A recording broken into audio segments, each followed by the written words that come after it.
Hello friends, कैसे हो आप सब। आज हम एक्सप्लेन करेंगे वन पीस के एपिसोड 1129 को। लास्ट एपिसोड में पशिफिस्ता को वेगापंक के कंट्रोल से लेने के लिए सेंट सैटर्न आइलैंड पर आ गया था और वो अपनी डिमोनिक फॉर्म में ट्रांसफॉर्म भी हो गया था। बोनी उस पर अटैक कर देती है। वीडियो को आगे देखने से पहले चैनल को सब्सक्राइब जरूर करें। एपिसोड के स्टार्ट में वाइस एडमिरल सब सोल्जर को आइलैंड से जाने का कहता है और वो वापस भागना शुरू कर देते हैं। वाइस एडमिरल खुद उसी जगह आता है और सब नेवी ऑफिसर से रेडी रहने का कहता है। वेगापंक बोनी को फौरन वहां से हटने का बोलता है। सैटर्न सबसे कहता है अगर मैं इस अटैक से बचना चाहता तो बच जाता, तुम सब दूर रहो। वो बोनी पर अपनी आंखों से अटैक करता है और उसे पकड़ लेता है। सांजी बोनी को बचाने के लिए आगे बढ़ता है और सैटर्न की आंखों से लाइट निकलती है और वो नीचे गिर जाता है। सैटर्न बोनी की स्वॉर्ड को बाहर निकालता है और उसका जख्म ठीक हो जाता है। नेवी आगे आने लगती है तो सैटर्न उन्हें रोक देता है और कहता है जल्दी मत करो। वो किजारू से कहता है तुम्हें क्या हुआ, लेकिन वो नीचे गिरे हुए बोलता है मुझे नहीं लगता इस अटैक के बाद मैं उठ सकूंगा। सैटर्न लूफी को मारने लगता है जो गियर 5 के बाद बहुत थक चुका है। फ्रैंकी लूफी को साइड पर करता है। सैटर्न कहता है तुम लोग मिलकर काम करने वाले क्रू हो। फ्रैंकी खुश होता है कि इतने बड़े आदमी को हमारे कैप्टन का सर चाहिए। सैटर्न कहता है मैं भी देखता हूँ तुम पायरेट यहाँ से कैसे भागोगे और वेगापंक तुम्हारी बगावत की वजह से तुम मरोगे। अब तुम बताओ मैं पहले कैसे मारूं। बोनी उठती है तो सैटर्न बोलता है इंसान हमेशा वो क्यों करता है जिससे उसे रोका जाए। सैटर्न की पावर की वजह से सब लोग अपनी जगह पर फ्रोज हो गए हैं और जितनी भी कोशिश कर लें वो हिल नहीं पाते। बोनी कहती है तुमने मेरे डैड को मारा है। सैटर्न कहता है तुम्हारा डैड बकनियर ट्राइब से था जिसका जुर्म इतना बड़ा था कि उन्हें स्लेव बनाना पड़ा। इसके बाद कुमा का फ्लैशबैक शुरू होता है। बोनी को याद आता है जब कुमा उसे निका डांस करके दिखाता था और वो बहुत खुश होती थी।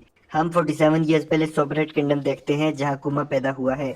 कुमा के पेरेंट्स उसके लिए बहुत ज्यादा खुश होते हैं। 4 साल के बाद एक दिन डॉक्टर आकर कुमा के डैड से कहता है तुम लोग यहाँ से भागो, गवर्नमेंट के लोग आ गए हैं। वहाँ साइफर पॉल के लोग आते हैं और कुमा की फैमिली को पकड़ लेते हैं। कुमा का डैड कहता है मैं बकीनियर हूँ, मुझे पकड़ लो लेकिन बाकी सबको जाने दो। लेकिन साइफर पॉल सबको गुलाम बनाकर वहाँ से ले जाते हैं। होली लैंड में सबको अलग अलग जगह भेज दिया जाता है। कुमा से बहुत सा काम लिया जाता है और टेनरियोबिटो उसे मारते भी हैं। एक दिन कुमा अपने डैड को देखता है जो बहुत ज्यादा जख्मी होता है। उसका डैड उसे देखकर बहुत खुश होता है। कुमा अपनी मॉम का पूछता है तो डैड कहता है तुम्हारी मॉम मर गई है, अब वो यहाँ से दूर बहुत अच्छी जगह पर है। कुमा और उसका डैड दोनों रोने लगते हैं। डैड कुमा से कहता है कि अभी के लिए तुम हिम्मत करो, आज़ादी का वॉरियर आएगा और तुम्हें आज़ाद कर देगा। कुमा पूछता है वो कौन है तो डैड कहता है उसका नाम निका है। ये बात बकीनियर की हर जनरेशन में बताई जाती है। निका एक दिन सबको आज़ाद करेगा, वो हमेशा हंसता रहता है। कुमा का डैड उसे निका का डांस करके दिखाता है और कुमा बहुत खुश होता है। उस टाइम एक टेनरियोबिटो वहां आता है और कुमा के सामने उसके डैड को गोली मार देता है। इसके बाद 5 साल गुजर जाते हैं और हम वेस्ट ब्लू के एक आइलैंड को देखते हैं जहां आज टेनरियोबिटो की हंटिंग गेम होने वाली है।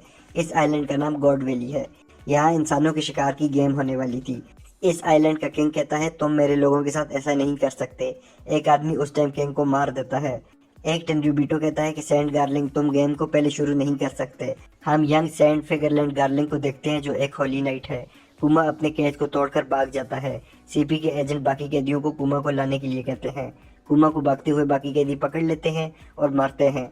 कुमा कहता है मैं वापस नहीं जाऊंगा, लेकिन वो उसकी बात नहीं सुनते। सीपी एजेंट सेंट सैटर्न को भी कुमा का बताते हैं। सैटर्न अभी भी उतना ही बूढ़ा होता है जितना वो प्रेजेंट टाइम में है। कैदी कुमा को वापस लेकर जा रहे होते हैं। वहाँ इवानकोव और एक और स्लेव जिनी आ जाते हैं और उन कैदियों से कहते हैं ये बकनियर बॉय है, इसे छोड़ दो। आज अगर तुम सब आज़ाद होना चाहते हो तो हमारा साथ दो। और इसके साथ ये एपिसोड ख़त्म हो जाती है। आपको ये एपिसोड कैसी लगी हमें कमेंट करके ज़रूर बताएं। Thanks for watching, please subscribe.